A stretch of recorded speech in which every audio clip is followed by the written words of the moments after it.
काय रे?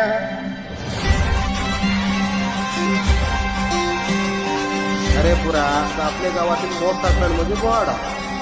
पोहाड्याचं गणपतीमाता बराच काही नाही तर आपली तिची सेवा केली पाहिजे. विक्रमगड तालुक्यात हा सर्वात म्हणजे गायकवाड्याचा जो पोहाडा उत्सव आहे, जगदंबा उत्सव त्याला आम्ही पोहाडा म्हणतो.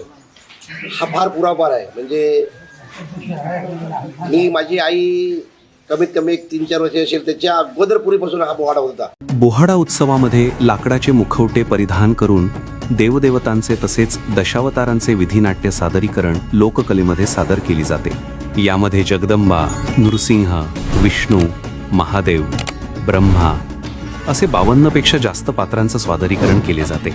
संबळाच्या तालावरती वेगवेगळ्या देवी देवतांच्या नृत्यावरती एक वेगळंसं संगीत वाजवले जातात.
म्हणूनच हे खऱ्या अर्थाने लोककलेचे पाईक आहेत. आज या गावात आपण आलो आहोत. या गावाची खासियत काय, तर या गावामध्ये लाकडापासून बनवलेल्या घडीव मुखवट्यांचं सादरीकरण या गावामध्ये केलं जातं. आणि विशेष म्हणजे आज युवा पिढी समोरून येऊन या कलेला आत्मसात करते.